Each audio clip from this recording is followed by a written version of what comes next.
नाम साखी सतनाम साखी सतनाम साखी। आज की स्टोरी, आज की कहानी उन भक्तों के लिए है जिनको कभी विश्वास नहीं होता कि भगवान है। मानो या न मानो, समझो या न समझो, ये पूरी सृष्टि चलाने वाले परमपिता परमात्मा है। उनकी सत्ता के बगैर हम न चल सकते हैं, न चल पाएंगे। आज की कहानी में आपको श्रीधाम वृंदावन में बरसाने के लिए बता रहा हूँ। एक बार की बात है कि एक साधु के पास उसके गुरुदेव भगवान आने वाले थे और बहुत वर्षों से इंतजार हो रहा था कि आज मेरे गुरुदेव मेरे आंगन में पधारेंगे। और एक बात की चिंता भी थी कि अगर गुरुदेव ने मेरे से कुछ मांगा तो मैं उनको खिलाऊंगा क्या। एक छोटी सी झोपड़ी थी, 2 मिट्टी के बर्तन थे, कुछ खाना था नहीं। एक रोटी का सूखा टुकड़ा था कि मेरे गुरुदेव बड़ी उम्र के हैं, ये खाना पचा पाएंगे नहीं, और अगर मांगेंगे तो मैं दूंगा क्या।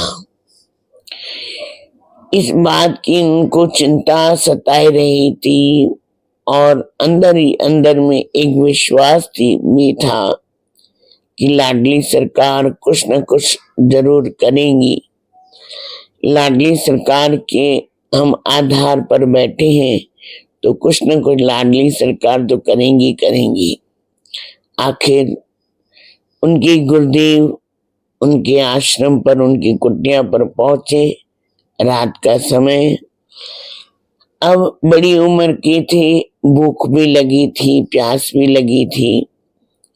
पीने के लिए पानी दिया और उन्होंने पूछा खाने के लिए अगर कुछ है तो दे दो। इतने में जब वो पानी पिला रहे थे तब किसी ने कुंडी खड़काई। जब कुंडी खड़काई तो कुंडी खोली। एक 10-12 वर्ष की छोकरी, लड़की, बालिका, दरवाजा खोला। महात्मा जी ने देखा उसके हाथ में एक लोटा है। महात्मा जी ने उस कन्या से पूछा, बालिका से पूछा, बोलो बेटी, इतनी रात में आपका आना कैसे हुआ। तो बालिका ने कहा, बाबा, माँ ने खीर बनाई थी और कहा कि जाकर के बाबा को देख कर के आओ। इतना सुनना और भाव विभोर हो गए और वो खीर उनके गुरुदेव को खाने के लिए दे दी। जब वो खीर खाई, आप भी खाई और अपने शिष्य को भी दी। इतना मन तृप्त हो गया, प्रसन्न हो गया और शरीर से थकावट भी गुम हो चुकी थी। मन बहुत प्रसन्न था, ऐसे कि किसी देवता ने या किसी भगवान ने आकर के अपने हाथों से उनको अमृत दिया हो या अमृत पान कराया हो। ऐसी तृप्ति उनके अंदर में आत्मानुभूति होने लगी।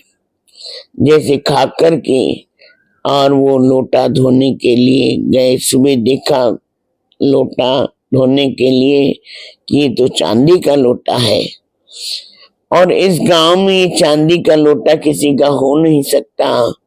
पक्का ही पक्का ये महल वाली वृषभानु लाडली, वृषभानु नंदिनी, ये उन्हीं का ही काम है। जब पड़ोस में पहुंचे उस मैया के घर, पूछने लगे, मैया तेरी लाली कहाँ है। माता जी ने कहा, मेरी लाली को तो शादी किए हुए 8 महीने हो गए बाबा, वो तो अपनी ससुराल में है। बोली, मैया रात को आपने खीर भेजी थी। माता जी कहने लगी, बाबा मैंने तो रात को खीर बनाई ही नहीं और मैंने तो कोई आपको खीर भेजी भी नहीं, क्योंकि घर में कोई था भी नहीं। तुम वो लोटा दिखाया, बोले लोटा महाराज हमारी ऐसी कैसी किस्मत कि चांदी का लोटा हम खरीद कर सकें। जब सुबह हुई मंदिर खोला गया, दरवाजा खुला, पुजारी जी ने दर्शन किए, चारों तरफ दर्शन करके देखा कि महारानी के महल का लोटा नहीं है, कि राधिका जी के जो खुद का जो उनसे उनकी सेवा होती थी वो लोटा नहीं था। चारों तरफ भगदड़ मच गई, चारों तरफ शोर होने लगा, चारों तरफ लोग चिल्लाने लगे कि चोरी हो गई, चोरी हो गई, चोरी हो गई। ये महात्मा जी लोटा लिए और पुजारी जी के पास जाकर के कहने लगे ये लोटा है। पुजारी जी ने देखा और उस लोटे को पहचान लिया। तो पूरी बात, रात की पूरी बात पुजारी जी को बताई कि खुद साक्षात लाडली जी अपने हाथ से ये खीर का लोटा भर कर के इस दास के लिए लाई थी और गुरुदेव के लिए लाई थी। इतना भी नहीं हुआ कि हम उनको पहचान भी नहीं पाए। हमने राधा जी से मांगा तो खीर भोजन मांगा था, पर उन्होंने हमसे बहुत बड़ी गलती हुई जो हम उनको पहचान नहीं पाए। ये मंदिर का लोटा संभालिए। इस कहानी से हमें इतना विश्वास बढ़ता है कि कभी राधिका रानी किसी को भूखे नहीं सोने देती है। कोई भी हो, कैसा भी हो, किसी प्रकार का भी व्यक्ति हो, माँ कभी अपने बच्चों को भूखा नहीं सुलाती है। प्यारे, मेरी आपसे प्रार्थना है ये कहानी आप भी सुनो, दूसरों को भी सुनाओ, जिनके अंदर विश्वास जागे और सचमुच में भगवान है। ऐसी कोई बात नहीं कि भगवान नहीं है, उसके प्रति श्रद्धा बढ़ाओ, विश्वास बढ़ाओ, आप भी आगे बढ़ो, औरों को भी आगे बढ़ाओ। अगर ऐसी भावना रखोगे तो आपको भी उसका पुण्य का फल मिलेगा। और कृपा करके इस कहानी को शेयर कीजिएगा, खूब खूब आगे बढ़ाइएगा, सुनिएगा, बार बार सुनिएगा, क्योंकि इसमें सुनने और सीखने की बात है कि हमारे अंदर में गुरुदेव के प्रति, भगवान के प्रति, संतों के प्रति हमारे अंदर कैसी श्रद्धा और विश्वास होना चाहिए। प्यारे, ऐसे संतों ने अपना जीवन झोपड़ियों में रह कर के, जो महलों में रहते थे, एक दिन झोपड़ियों में रह करके अपना पूरा का पूरा जीवन व्यतीत कर दिया। क्यों किया? विचार करो, सोचो। जो महल में सुख था, क्या वो सुख झोपड़ी में है?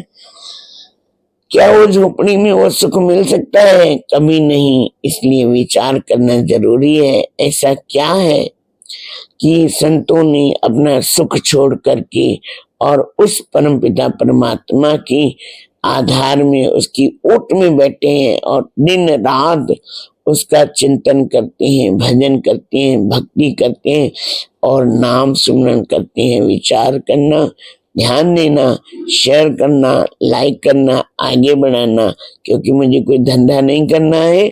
बस प्रेमियों के अंदर में चाह बढ़े, विश्वास बढ़े, प्रेम बढ़े। ऐसे हमारे शहंशाह साईं का कहना था। सतनाम साखी, सतनाम साखी, सतनाम साखी। जिए शहंशाह साईं, जिए शहंशाह साईं, जिए शहंशाह साईं। धन गुरु टेऊ राम, धन गुरु टेऊ राम, धन गुरु टेऊ राम। सतनाम साखी, सतनाम साखी, सतनाम साखी। जय श्री कृष्ण, जय राधा रानी, जय वृषभानु नंदनी। बोलो बांके बिहारी लाल की जय। राधा रमण, राधा दामोदर।